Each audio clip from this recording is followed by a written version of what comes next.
hello everyone, and sorry so much, for such a delay. It's a total shame that I have not foreseen, the possibilities of certain technical issues. I'm really sorry for this. This is one. Two, thank you very much for being here, dear listeners, and thank you very much for this invitation, dear organizers. It's a real pleasure. So, some of you have already seen last Monday, and we were talking basically about some transversal subjects, like such as, for example, how to prepare research papers. So, as I told you that time, not only I'm trying to prepare these papers, but also I'm trying to actually contribute a little bit. And I already presented myself the other time, but maybe I should do it again. So my name is Natalia, and I'm working for Telecom SudParis, which is one of the engineering schools in France.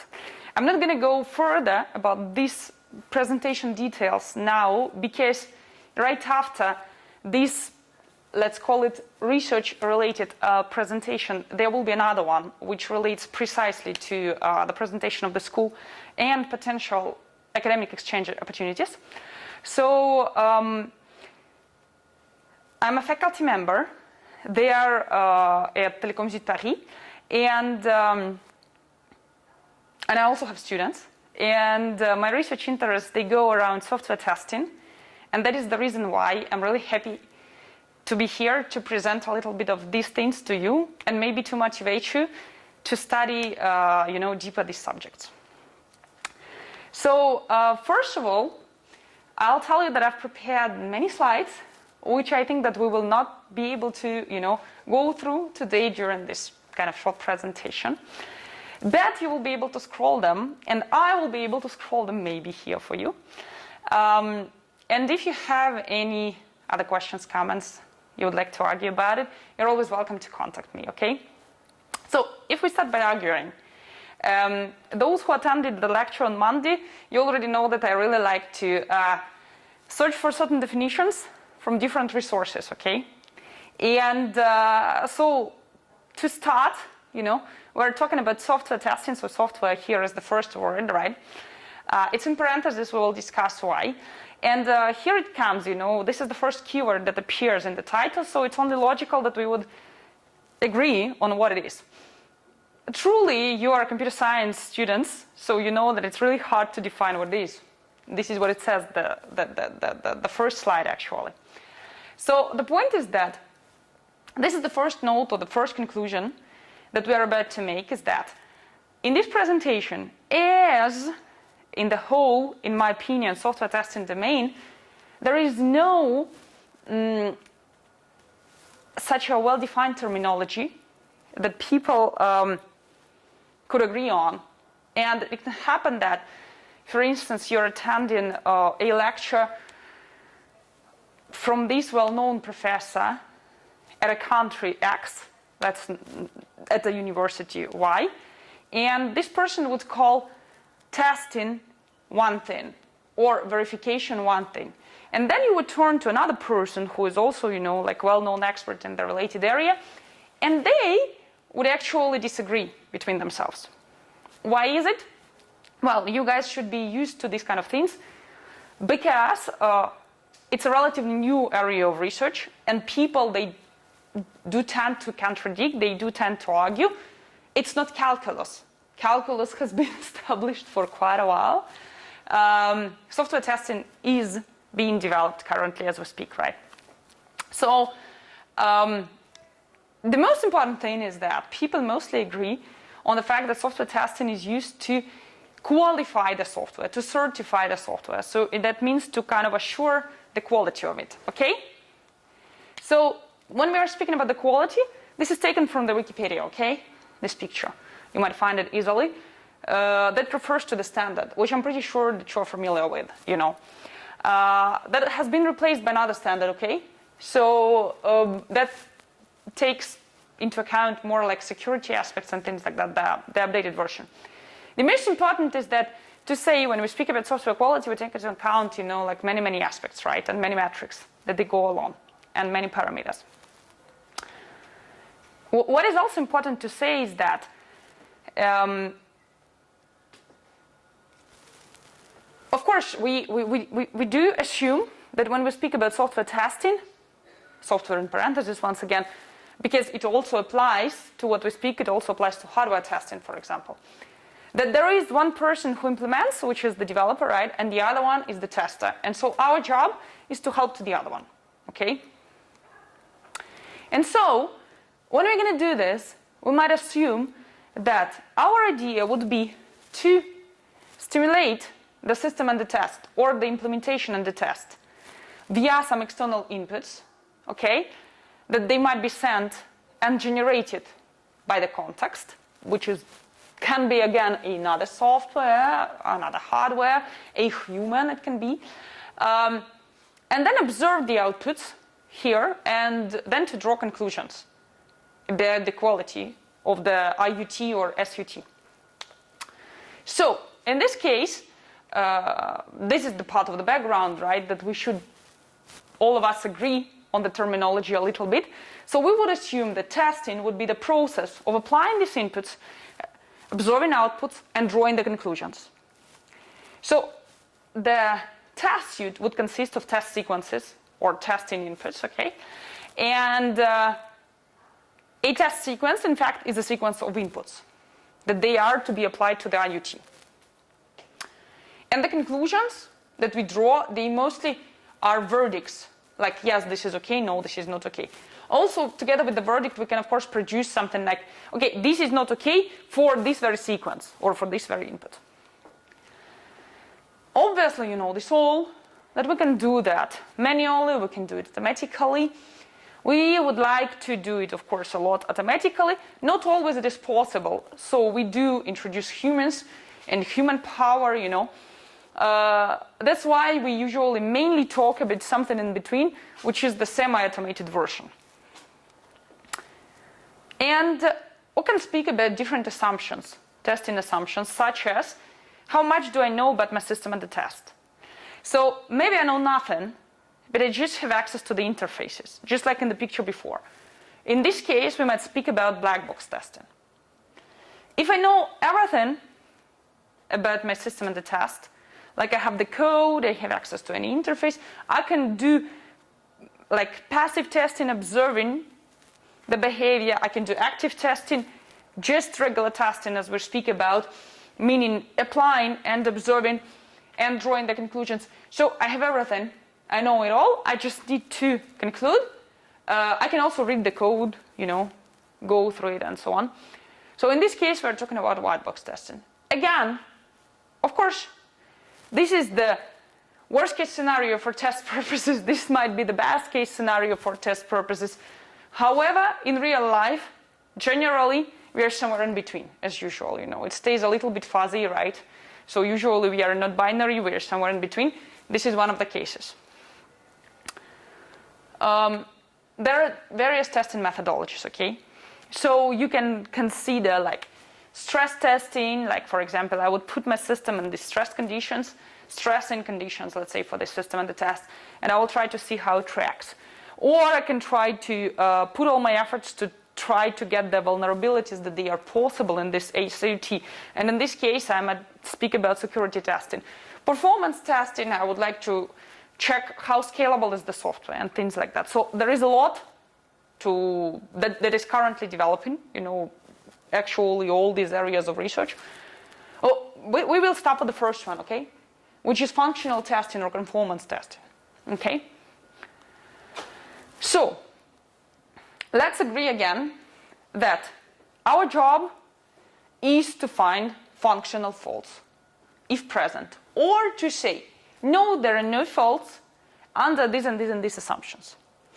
So we would like to give the guarantees. What it means to give the guarantees, to precisely say, this type and this type of bugs, they are not present. About the rest, maybe I'm not sure. But at least these ones, I guarantee that under these assumptions that the environment is like that it is executed under certain conditions, blah, blah, blah, blah, blah, blah, blah, blah, blah. Insert many requirements, but still, under these assumptions, I would like to make sure that no bugs are present of these types. So, of course, we would like to do what? To build these kind of test suites, that they give us certain guarantees, but at the same time I would like them to be minimal in terms of the overall test length or in terms of the size of the test suite. So we would like to, minimize these things. And obviously, I'm pretty sure that you know this all. So I'm going to go quickly about it. There are known techniques that, in fact, they do not involve, or most of them, they do not involve any, let's say, tough mathematics behind. Okay? So there is no real model-based thing, Such as, for example, you can do random testing, you can try to send random inputs and see what's going on. This is a test generation process. Or you can try to say, I'm going to send the boundary values, those that they are near the boundaries, the minimum or the maximum values of the corresponding input domain. And in this case, I'm going to speak about boundary testing. I'm going to try to go a little bit further, and I'm going to try to build, some kind of sequences of inputs and outputs, if I can. So I can try to create some pre-post conditions, saying that if X, then there should be the Y, otherwise there should be Z, okay? And of course I can also try to partition my input space into certain classes, such that I will pick one representative of each class, and this will be the test sequence that I'm going to apply, or a test case. So this is possible. And this is under black box. Okay? We agree that for doing what I just listed, you don't need to have access to the code of the SUT, for example. Otherwise, if you have the code and still you are not involved much with the math, what you can do is that you can try to say, I have some loops. What I'm going to do is that I'm going to try to generate inputs in such a way that each loop would be, for example, traversed at least 10 times for a given n. Or same can apply for the conditions, right? You might have to face certain questions, right? How to generate, these kind of things, which is another story. But the point is that both of these things for black and white box, they are doable. However, the problem is, again, the guarantees that you might not actually provide. So what we're going to do is that we're going to try to go a little bit ahead and see how model-based strategies, they allow you to give certain guarantees. Okay? So we will start with a running example. This running example actually was picked by me from one of my colleagues, who is one of your professors, actually Professor Evtushenko, but I think that she was presenting it together with another professor from American University of Sharjah, whose name is El-Faki. And so I like this example, and I like the model that they used. So I decided that I can also, making a reference, make use of these things, when I try to give this kind of classes to my students. So this is a pretty simple thing, which actually exists. Okay, so assume that there is a protocol which checks your password or checks your credentials, even more generic. So which means that it checks that, if you introduce the correct credentials, then you have the access to the system, some system, database, whatever. If not, then the reply is no, you cannot access there. And so two possibilities are there, right? It's either acknowledged when it is okay, you got the access, it is granted, or this is not acknowledged, okay? ACK or NACK, accordingly. So one can assume that this pseudocode implements this thing under the assumption that a user can have exactly no more than 3 tries. Okay? So there is the string with the credentials which is received, and then we check that this string, it appears in the possible list of users with their passwords accordingly, right? And if yes, then we send ACK, and we return 1, meaning that the access is given. Okay? And we do this at most 3 times. Okay? If no, then we send NOAC and we return 0. No problem. So here is the question, how do we test it? So we can of course apply what we just talked about. And for example, assume that here there has been an error, okay? So this last return 1 got transformed into return 0 instead, for instance. So we would try to apply, for example, boundary analysis. And we can say, in order to detect this fault, maybe I need to try the sequences precisely of length 3, right? Because if I try smaller ones, maybe I will not reach there. Or I can try some condition testing, trying to reach this very condition and see that when it gets executed, the thing doesn't go well, okay? So, the problem is that what if it's a black box and you don't have the code? You still need to do something, okay? So, what we're going to do is that we're going to say, yes, we could do such kind of testing and the black box assumption randomly or something, or again, under some boundary conditions. But we're not sure about the fault coverage, okay? Now we can be sure about the fault coverage if we introduce some math behind. So, for this math, what is the general idea? The general idea would be, here is my software and or hardware or any other system under design, okay? So, we would start with as usual, with the set of system requirements. So, what's the idea behind model-based testing is that from this set of software in parentheses requirements, we would extract a certain formal model. This formal model would help us to derive the test suite, okay? And then, independently, someone else would, the developers, we agreed that we split between them, right? One develops, the other tests. So the developer would actually use the system requirements to produce the code, okay, if it's a software, or the device if it's hardware. And then the test suite, which is in there, will be executed against this IoT, and then we would draw the conclusions based on the output responses, okay? So, how do we know if the test suite is good or not? We're going to speak about a certain fault coverage. But we need to introduce what is a fault coverage. So in order to introduce what is a fault coverage, we might speak about mutants. With some of you, we spoke already about the mutants last Monday. So in fact, what is a mutant for software?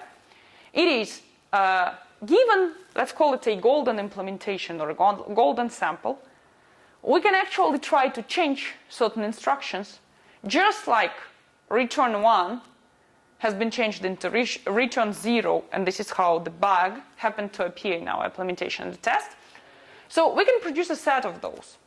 And then, in order to know what is the fault coverage of a test suite, we can, given a test suite, execute it against these mutants, and then see which of them are detected and which of them are not. So that can give us some kind of a ratio. This ratio, like percentage, how many mutants, for instance, are detected. There is, of course, a tricky question, like what if the mutant is an equivalent mutant, Should we exclude them, from the denominator or not, and things like that. But the most important is that we can define what it is. We can say otherwise, that all mutants of the type plus got changed into minus will be detected. This is already a guarantee, right? This is an important thing, and this is what we are seeking for. So, mutants are cute things that they have been defined over the code and as well as over the models, okay? So, you remember that in our beautiful schema we have from the system requirements upstairs the model and the code itself, which is why mutations can be considered in the upper hand or in the lower hand, okay? So either it is like a change of an operator, some instruction got deleted, some function name got changed when it was called and stuff like that. Or in a model, which can be graph-like, for example, an edge got deleted, okay? Or it got redirected. or it got created where it was not supposed to be. Okay? I will tell you that there is a huge discussion in the software testing community about the correspondence of the mutants in the models and the mutants in the code, and it's an ongoing discussion. Okay, so some ideas they have been investigated. Still, the problem is always the grammar, and they not always correspond. Okay, which causes this issue actually about the correspondence of the mutants.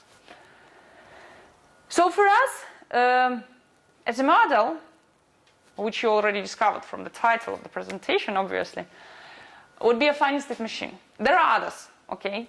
I'm pretty sure that you're familiar with this model. So who would like to see what it is?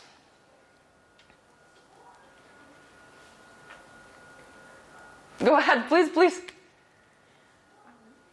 It's an abstraction of some system with input and output and current state between input, output, and... Yeah, this is a transition, right? Yeah. So a transition would contain current state, input, next state, output. Okay? So basically a finite state machine, yeah, it's like a system which is currently at some internal state. It receives an input.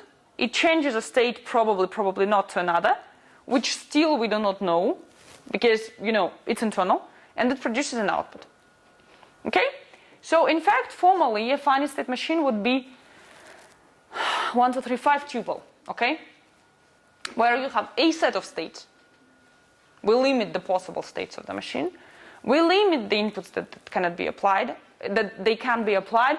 We limit the outputs that they can be produced by the sets I and O correspondingly. So HS in this case, that would be the transition or the behavior relation. Exactly, it contains these 4 tuples: current state, input, output, next state.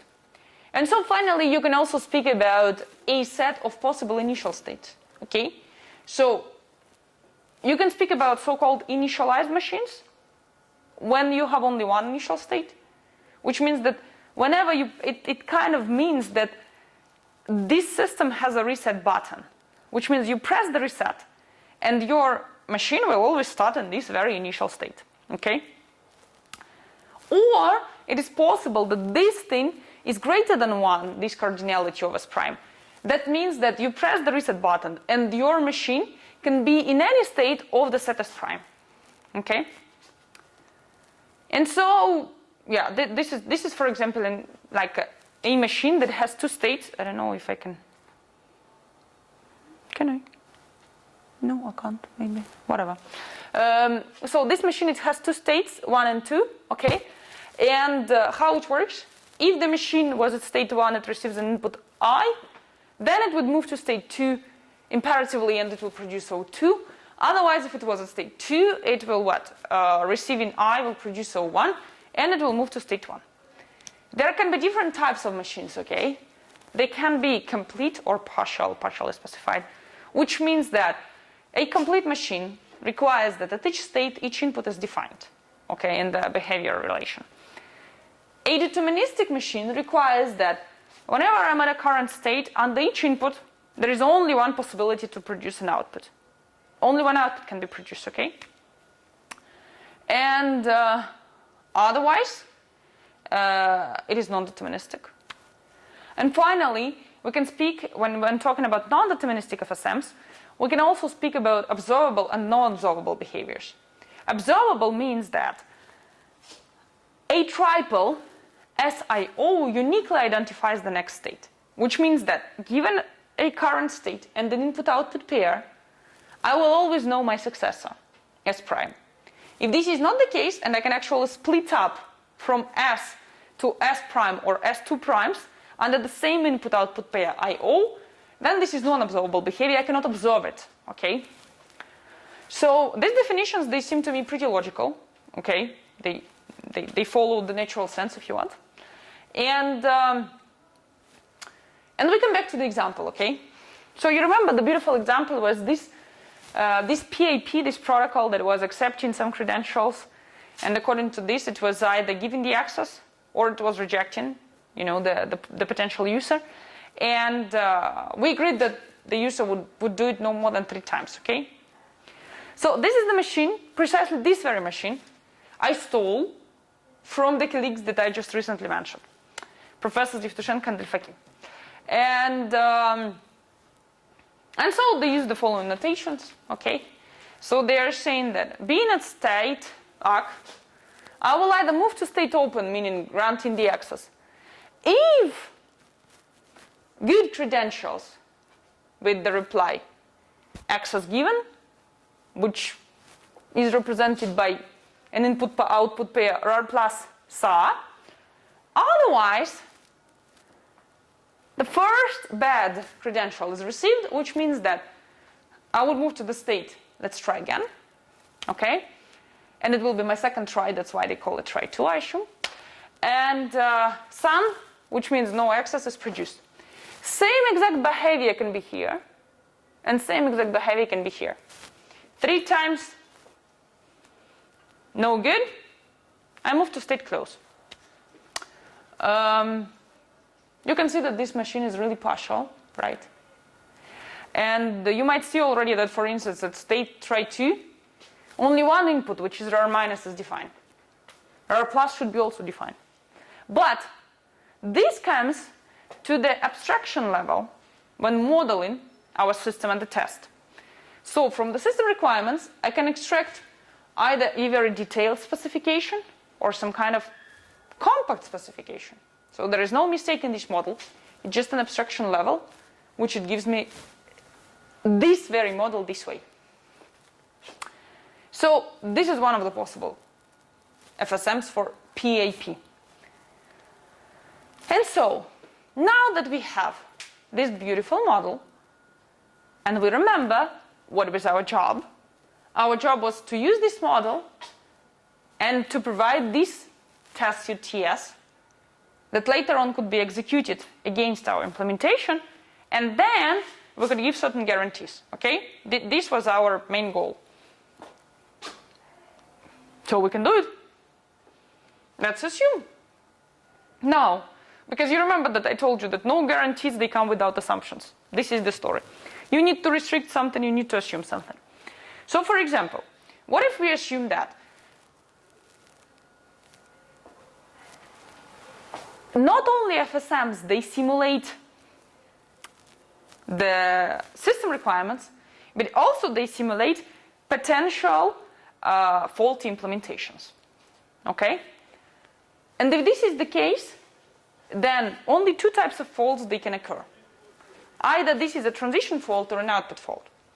Because if the implementation is also simulated by an FSM, not only the specification is given as an FSM, but also implementation is simulated as an FSM, what can happen?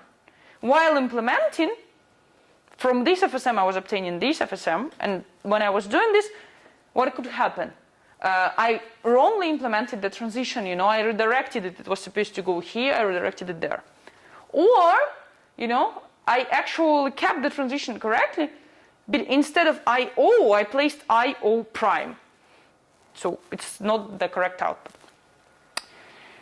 And the first thing that comes to our mind, of course, is to say, let's do a so-called transition tour. Maybe some of you already followed some classes, so you kind of know this, which is possible. Or if not, there is a chance that after my lecture you will have it much easier with some future classes. But what to do? So, what do you think is a transition tour?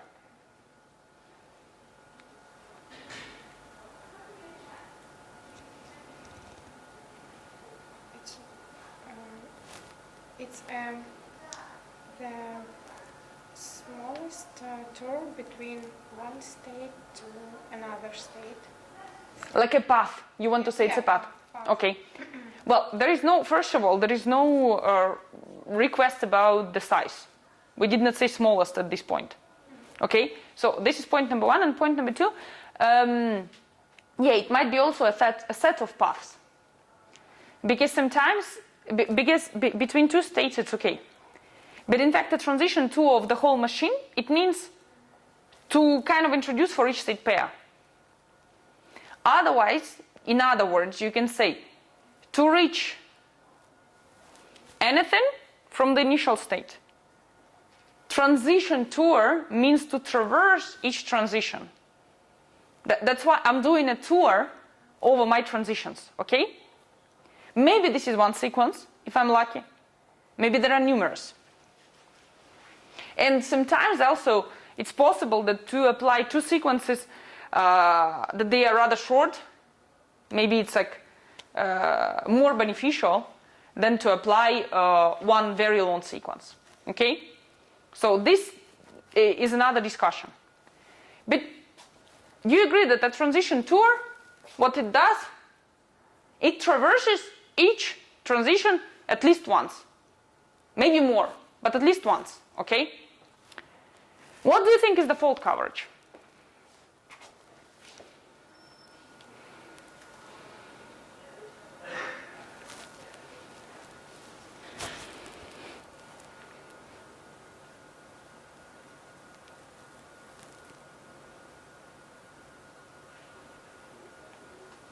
Cover all situations.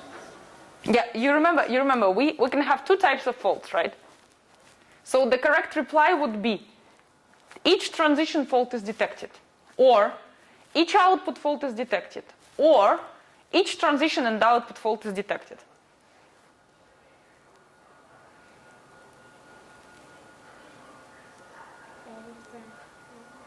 Okay, well, there are three possibilities, you agree? Or, well, of course, no, there are four possibilities. You can say nor one nor the other. Shame on me, I forgot, yeah. Yeah, there is also a possibility, I'm giving you some hints. No, but there is also a possibility that you cannot guarantee nor about output nor about transition faults. It's also possible, right? So, Alexandra, right? Yeah, Alexandra says that both of them. Okay, who thinks the same? Raise your hands.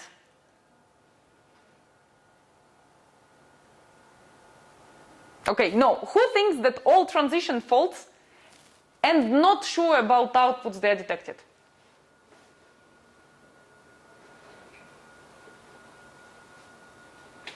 Wait, I'm gonna take notes on that, you know. So we have four cases we agreed. It's either all faults, right? Which means transitions plus outputs. It's only transition, okay? TR means transition only. Output only, okay? Or none. So this is only Alexandra. True? True. Who thinks that? Zero. Who thinks this? Zero. You guys think that none. All three of you. Correct? Correct. 3. Okay, well, the correct reply is actually this one. But this is no surprise if you're not familiar that you don't get it like so quickly. Look, so this slide only repeats what we just said, okay?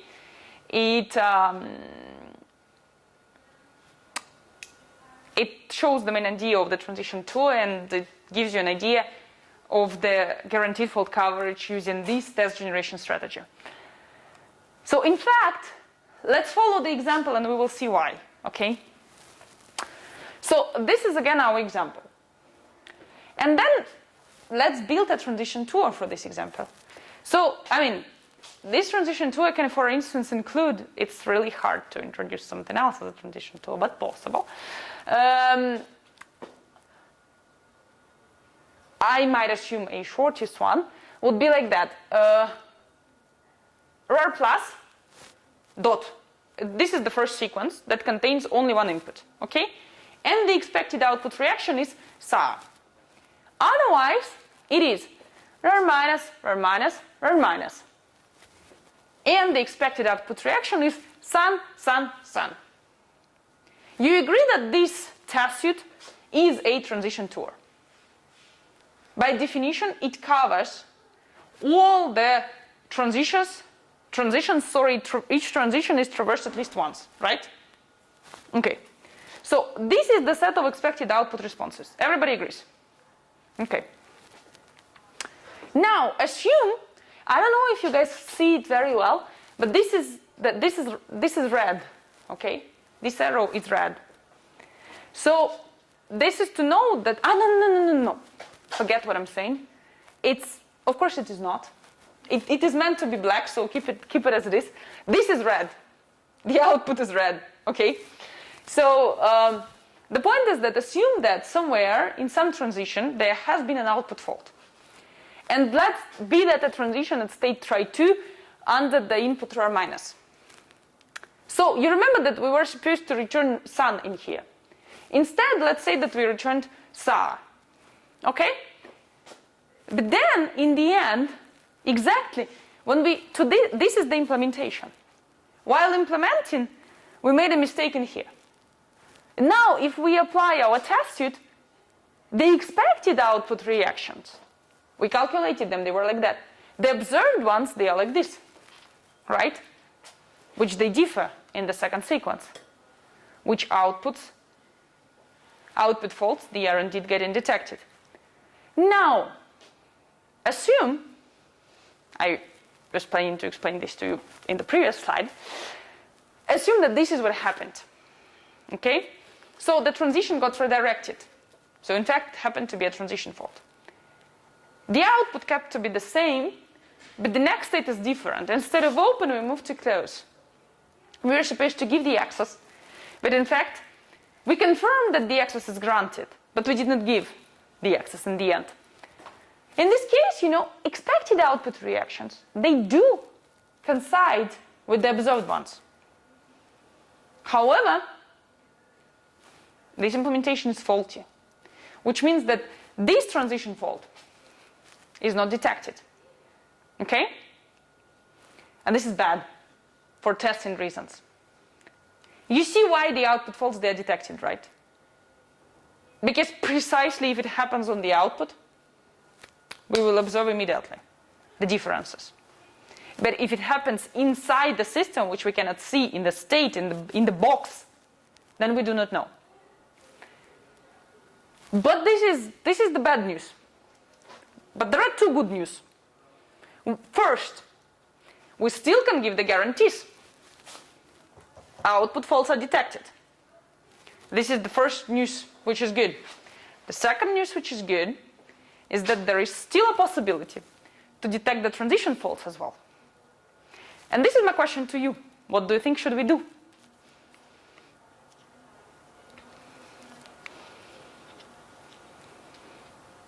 To compare the transition tours.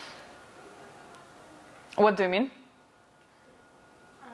Between expected and observed Output responses. yeah. But this is precisely what is going on in this slide, right? We compare and they are the same. But The state is different. yes. And the tour is different. No, why? The tour is the same, it's this one. I think what you are trying to say is that you are saying that we should apply something else. I mean, I think if I get your saying correctly, you are saying that we need to concatenate something to the input sequences. Kind of to prolong the transition tour, the sequences of the transition tour with something. You see where I'm heading, guys? Not yet? So, because look, if it was the specification says from Mac I should move to open. No, under the same input-output pair or plus SAR, right? Implementation says I actually went to close. So what I need to do is that I kind of have these two machines. This is my spec, this is my imp. This one made me reach the state open. This one made me reach the state close. So what should I do? I should probably apply some input sequence to this and that observing the output reactions, I would know, in fact, I reached close. Oh, no, I reached open. You see what I'm trying to say? So we kind of need to concatenate something to these sequences. In particular, for this very example, it's the second sequence, or no, the first. Sorry, the first.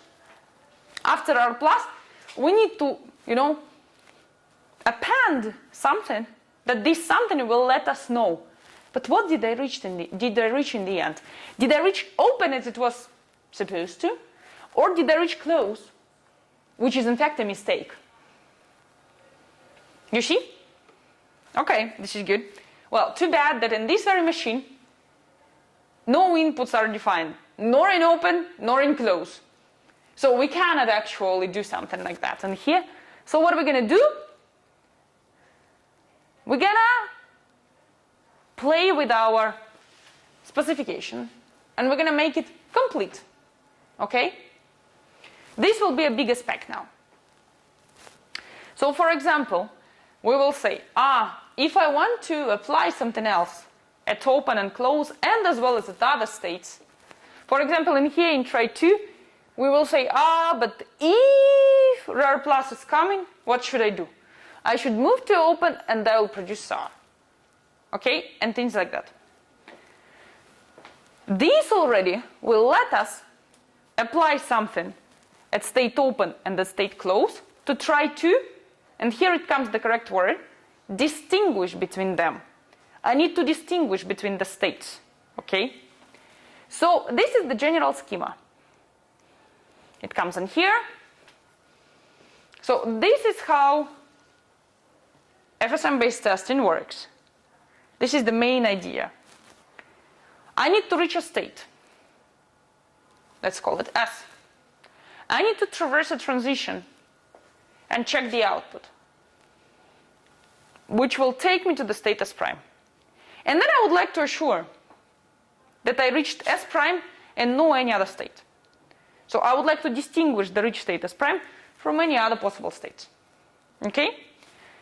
The step 2 we already seen is a transition tour. The step 3 is augmenting the transition tour with the set of distinguishing sequences, pre-built in a specific manner. We will discuss how. So this is one of the things that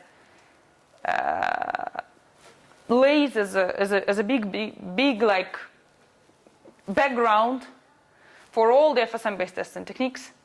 I might tell you that it was proposed in the 70s, and currently, well, we are of course very proud of it because it was proposed by Vasilevsky, Russian scientist, and we already had a discussion about it on Monday as well. And currently, more techniques based on this initial Vasilevsky method, they are developing.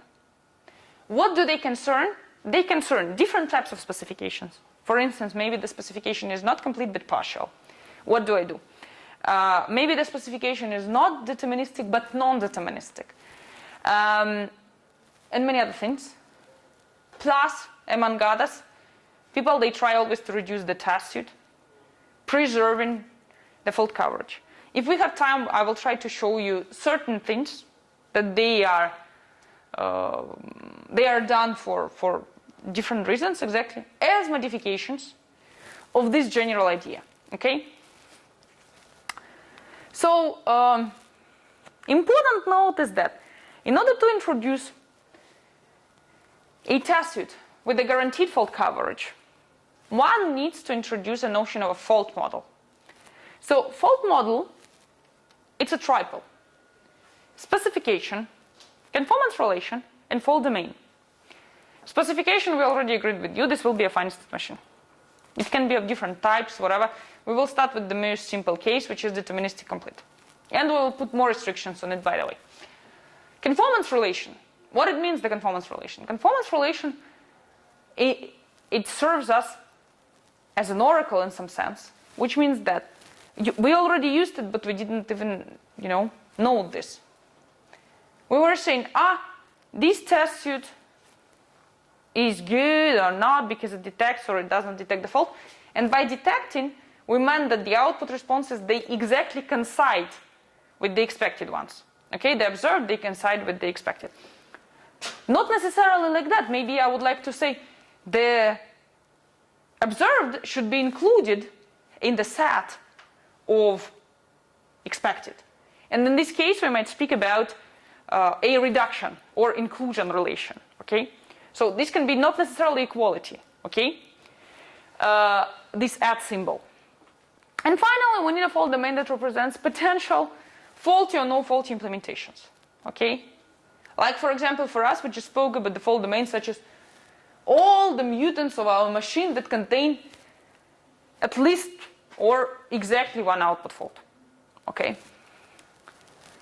And so what are we looking for? We're looking for a test suite that would pass each implementation that conforms to our spec, and it would fail each implementation that does not conform to us. And which is why we use exactly these three items. Okay? So then the notions of the testing methodologies that we already spoke to you about, they are coming a little bit more, if you want, complex or not, but they get adjusted to the model-based strategies. So in this case, we are saying that black box, it means that I know nothing but the maximum number of states in my potential implementation. White box, I will say what it means white. I will say because it means that all the potential faulty implementations, they are given to me, explicitly enumerated. Gray box, that has been studied in the context of FSM-based testing, people, they limit it to the following notion.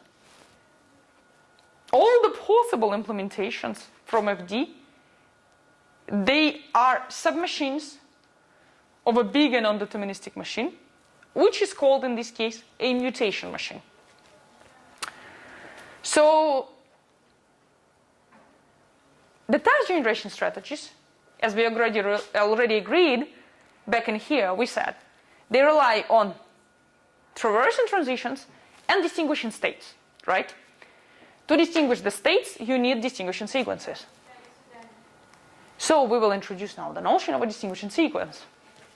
So in fact, the distinguishing sequence for a subset of states S1, S2, Sm is such a sequence alpha such that after applying alpha and observing beta I can uniquely conclude about the state Si where I started. Okay? It means that it allows to identify, uniquely identify, the initial state of my machine. Okay? Which is precisely what we're looking for, right?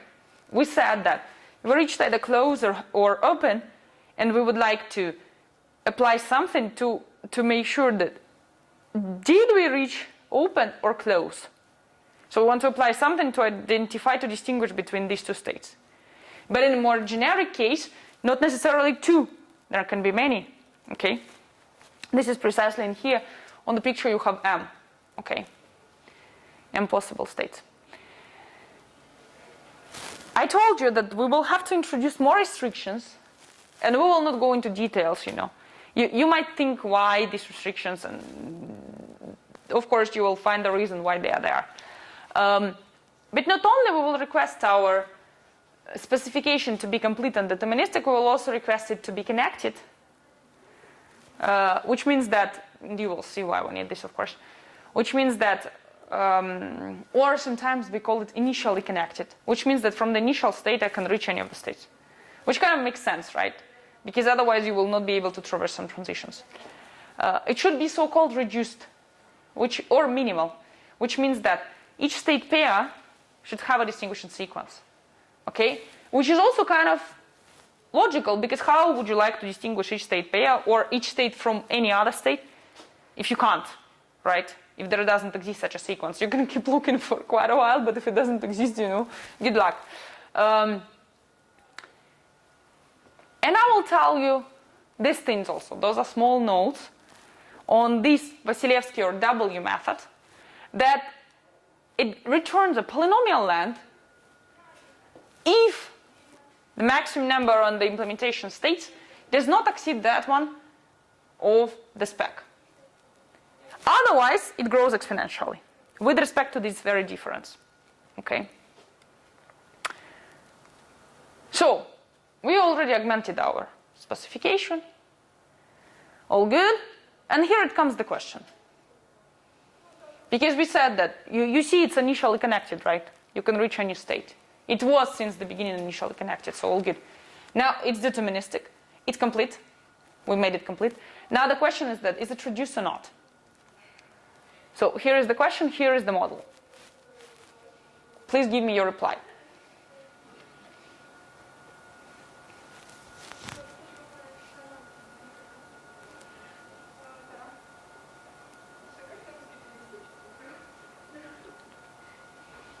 Reduced, it means that each state pair is distinguishable, right? Okay, yeah. No, it's okay, guys. First of all, if you are not following, if you are already like lost, you let me know. This is point number 1. We will try to return. Point number 2, if I speak too fast, for example, in English or things like that, also let me know. We will try to, slow down or else switch to Russian if needed, okay? And number 3 is that if you are sleeping, this is really bad, then wake up.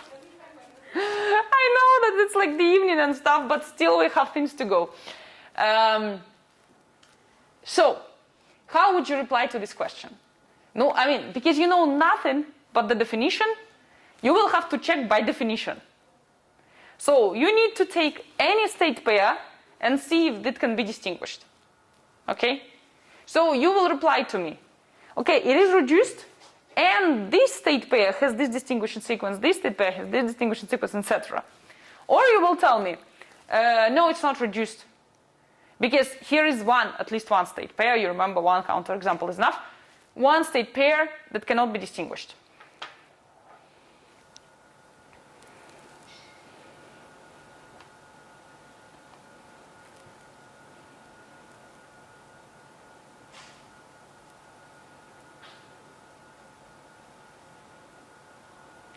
Pick a random state pair. Let's check.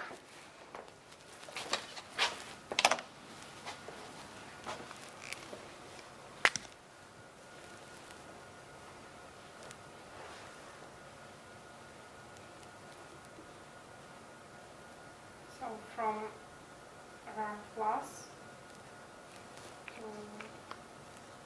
Yeah, RAR plus is an input, right? Yeah. Which state pair you are checking? Which two states? Between ACK to open. Okay, you would like to distinguish these two states, Yeah. ACK and open. Okay, this is the state pair. We would like to see if there exists such an alpha, right? Such that if I apply this alpha at state ACK, I'll move to some state, obviously, right? I'll observe some beta, say beta 1. Okay? If I apply this at state open, I'll observe some beta, which certainly should be different from beta 1. Okay? So if it's the same, then we didn't achieve what we wanted. Okay? Then this is not a distinguishing sequence. Okay. Alexandra, you have a sequence? Yes, from Give me the sequence. RAR plus. Mm-hmm. So it's a hypothesis, question mark. Let me do this. We will check together. Alpha equals question mark, RAR plus.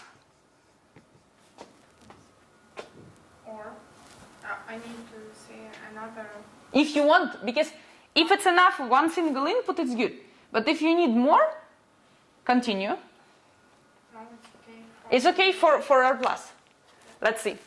So being at state ACK, I apply RAR plus, I see SAR. Being at state open, I apply RAR plus, I see SAR. It's enough or not? Not enough.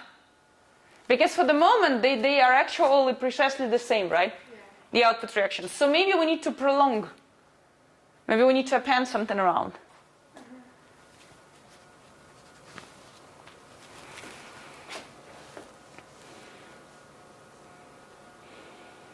Well, you really chose non-trivial pair. Congratulations to all of you guys.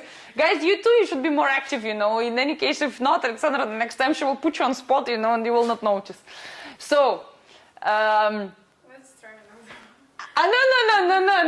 no, let's do this one. Okay. I'm not actually understand what does it mean when we goes from open to open state. Like, Yeah, you have two transitions basically. we already go to the open state and Yeah, at state open, you're asking why we define the transitions this way? We just wanted to say that if at state open you receive wrong credentials, you know, even if being at state open, you will still receive, you know, incorrect credentials, not ACK output. That's it. Because this is our model and we can define it as we want. Otherwise, if they were correct, you will receive it's correct. So, but look, here it goes. The hint comes here. So, for example, at state close, I see the input-output pair plus sun. Okay? Whereas at state open, I see plus sa. So, which means that open and close, they are distinguished by one single input. This input plus is a good input to distinguish two states. Not these ones that Alexandra proposed, but some other, like close and open, okay? You agree? So, what can we do? We can push from ACK to close to later on execute this very transition. Okay? What will be the sequence?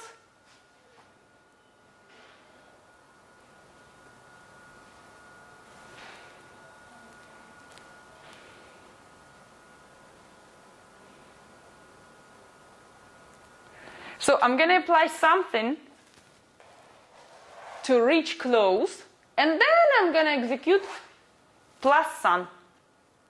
so we need to push one passwords for each. Run.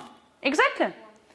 1, 2, 3 run, and 1 good.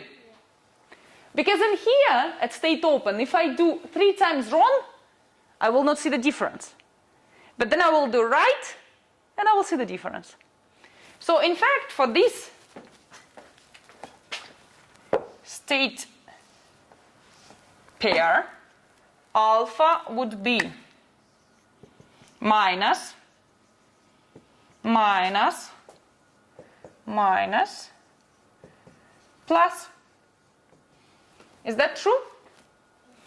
Because beta 1 in this case gives me what? Gives me, it's state ACK, it gives me sun, sun, sun, sun, sun 4 times, right? So it would be something like that.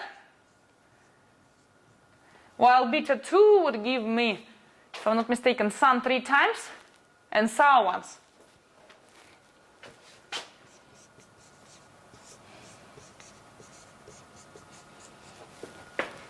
Perfect, right?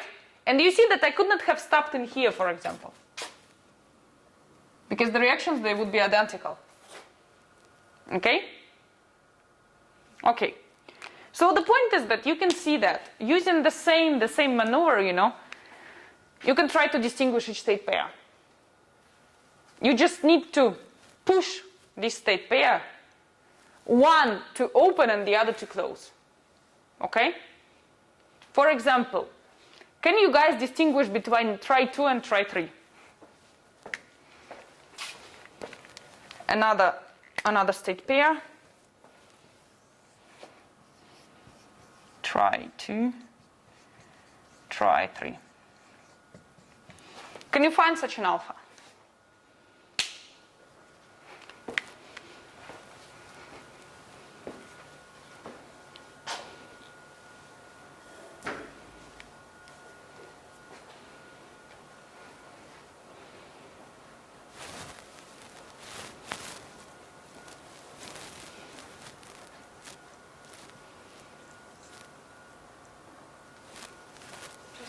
minus and then plus. Let's see. If I am at state try 2, I apply minus plus, I see sun sa, and then if in here I see sun sun. Works? Agree? They differ. This is correct. So it's minus and plus. Alpha prime, let's call it. Minus, plus, up, and so on and so forth. Okay? You can continue. I did it once, and I found, for instance, this set of distinguishing sequences. Okay? You can find another set, okay, if you want. But the most important is that, yes, the model is reduced. Okay, each state pair has a distinguishing sequence. So what you can do now, and here it comes, the story of reaching, traversing a transition, and appending the distinguishing sequences. So you remember we needed to distinguish our state from any other possible state. So what we can do is that we can put all this set of distinguishing sequences into so-called W set or characterization set. And what we're going to do is that, starting from the initial state here, we will append, also a picture was stolen from the slides of Professor Al-Faqih, which I think is pretty much illustrative, and I hope it helps you. So, from the state cover set it is actually a set of sequences that allows you to reach each and single state, okay? Including the empty sequence, which you can reach from the initial again, okay? So you reach a state, you traverse one transition, and you append the W. Or you append the W directly, okay? This is how you check what you reached. This is how you are sure that you reached the correct state. And by traversing, you also assure that no output faults they actually occurred. So formally, it looks like that. It's a union of these two sets. This is a concatenation sign. So each sequence from the state cover set is appended with the set of distinguishing sequences, and also each in the union with each sequence of the state cover set appended with an input, appended with each sequence from the characterization set. Okay? Of course, there is a formal proof behind it and things like that. And once again, for those of you who follows, I think, how do you call this? System programming department? You are? No? Just computer science. Yeah, but you have different departments. Yeah, that one. You probably will hear this in, I assume, software engineering course or something like that. Or model-based software engineering, something, I think. So the point is that you will know more about it, okay? So, but this is the general idea. So, it's a little hard, and we will not do it right away now. We will just see a small part, okay? How to do it, so that you guys get a little bit, of an idea.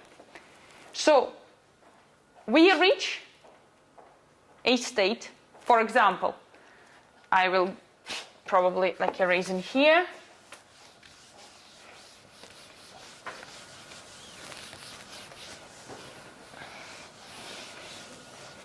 Up. This is the model. Let's say we need to reach each state because it will be a big tree, right? You see that it looks like a tree. So for example, we will reach one state, say try 2. From arc, I'm gonna draw this subtree. From arc, I'm gonna reach try 2. For that matter, I need to apply R minus. There will be another subtree, which is with the application of R plus. Say it's binary, right? So I'm gonna say minus goes left, without loss of generality, plus goes right. So what I'm gonna do in here, I'm gonna do traverse one transition, which is R minus, R plus, which will give me, if I want to keep track of my internal states, which eventually for test sequence generation I do not need to. So rar minus from try 2 gives me try 3. Rar plus gives me open, right? This is traversion 1 transition and appending the W set. Okay? So what is the W set? W set, I can actually build a tree out of this thing. And then, boom, attach this tree to this very root. So this one looks, for example, plus, minus plus, minus minus plus, minus minus minus plus. That's it. So it looks like this. Plus or minus plus, okay, schematically, or minus plus, or, let me take this away, or it has 3 times minus in 1 time plus. That's it, right? So in fact, this is it. So when I'm saying attach W, it means to precisely, literally attach it, right? So it says minus plus something enriched in here, some state, then also this, and also this, and 1, 2, 3, and I think this is it, right? 1, 2, 3, yeah.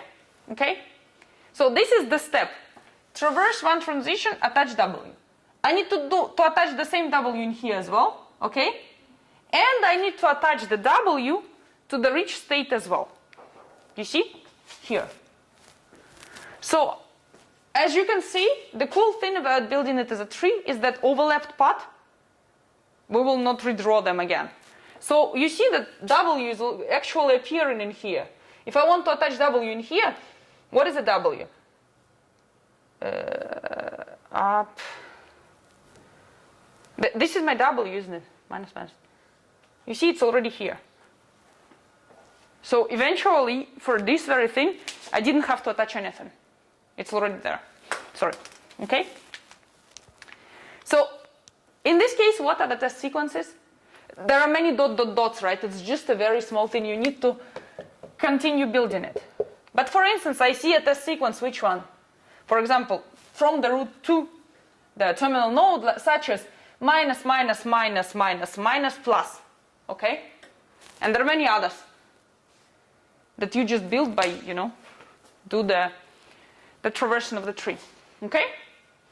So, if this is understood, we can speak a little further.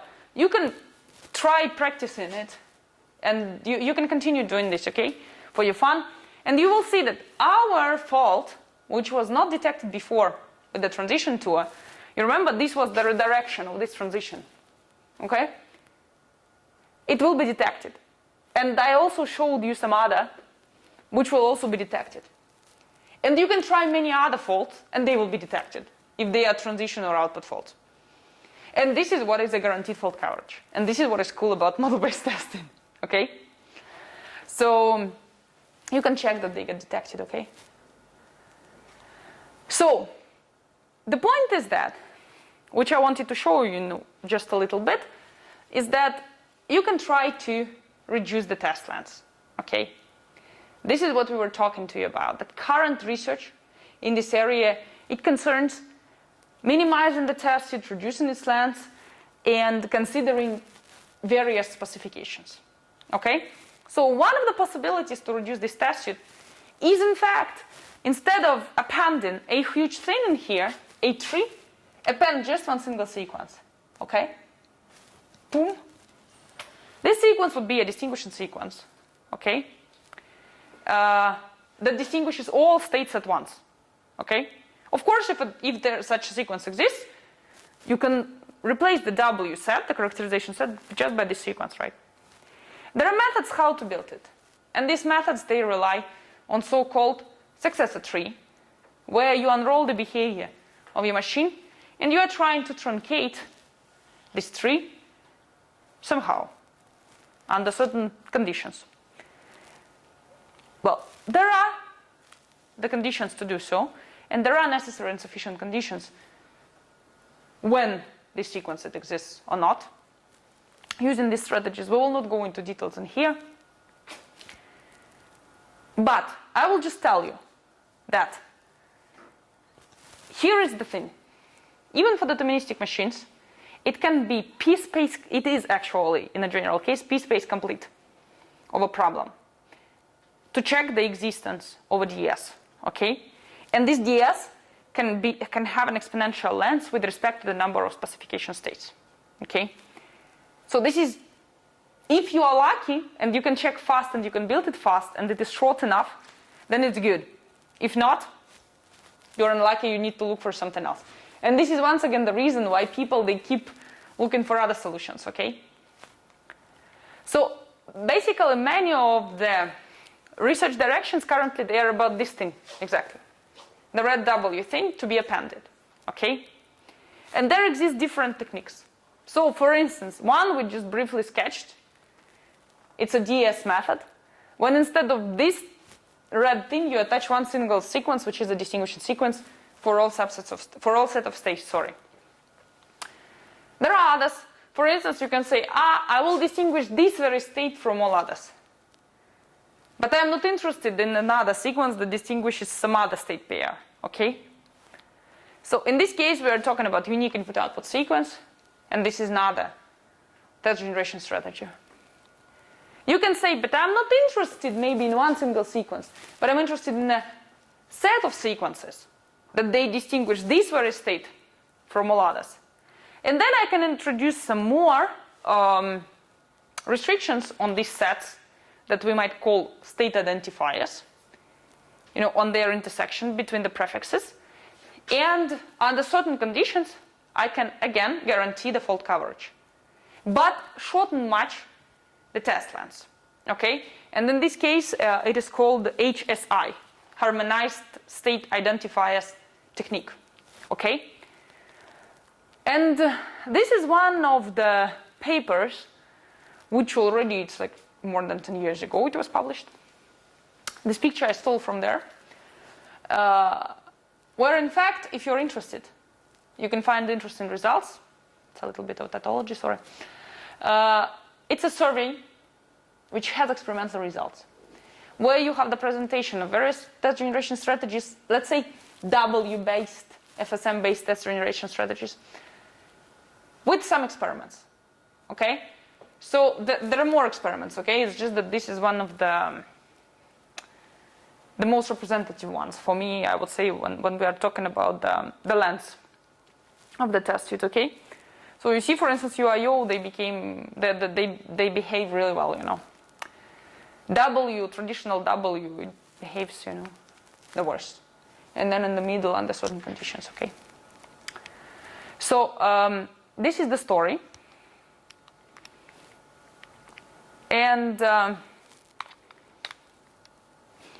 we have more time. Till 6. Okay. Oh, we have 5 more minutes. Okay, this is good. Thanks. Another set of research directions, they would concern what? They would concern other questions about, because you remember I told you, we expect so much from the specification in the traditional W method. Be initialized, be complete, be deterministic, be reduced, be connected, and things like that. So currently people, they are taking out certain restrictions, such as, for example, we are like, what if it's not initialized, you know, the IUT? What do we do? In this case, we can try to apply some sequences that they not identify the initial state, but the final state of the machine. In this case, we can speak about so-called synchronizing sequence, which means that after applying alpha, I get merged in one state, okay, independently of the output reaction. Or homing sequence, just like in the distinguishing sequences, but in here, the output reaction was actually letting me identify the initial state. Now I'm going to identify the final one, okay? So observing the output reaction allows me to conclude about SI prime, not SI, not the initial, but the final, okay? So this is the story. Hi. Can we have just several minutes to conclude? Thank you, sorry. So this is another set of research directions that you might be interested in if you would like to contribute to. Finally, there are, of course, methods to check the existence and to derive already the methods, homing and synchronizing sequences. Okay, you can check this in the references. I told you that another set of research directions, they cover non-deterministic and possible non-observable specifications. Okay, this is also possible, and you might find some examples in the slides. It doesn't matter. Or another set of interesting research directions, maybe for you to consider, is instead of applying this thing, what we call in a preset way, to do it in an adaptive way. Which means that in here we pre-built all the sequences. And we first come in, we are finishing. Instead of applying directly and then observing, maybe we can do things on the fly. The next one to apply maybe can depend on the output observed. And in this case, we are talking about adaptive state identification or adaptive testing.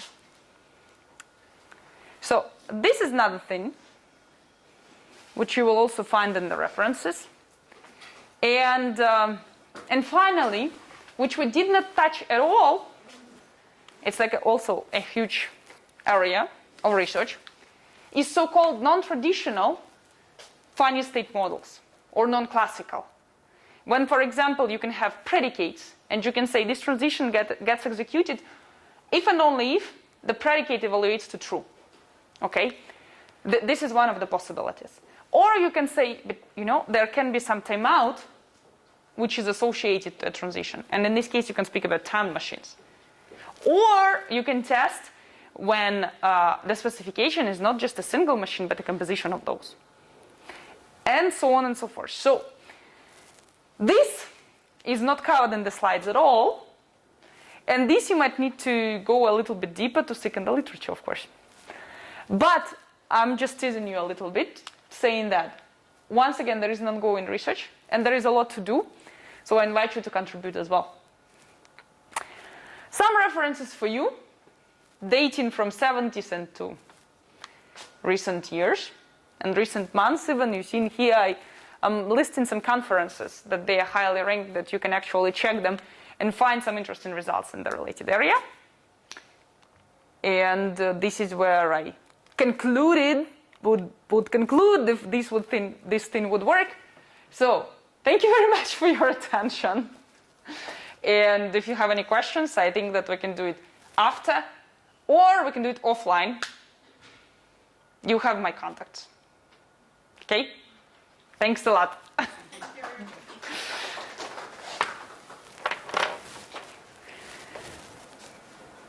Yeah, you see, I did have the thank you slide.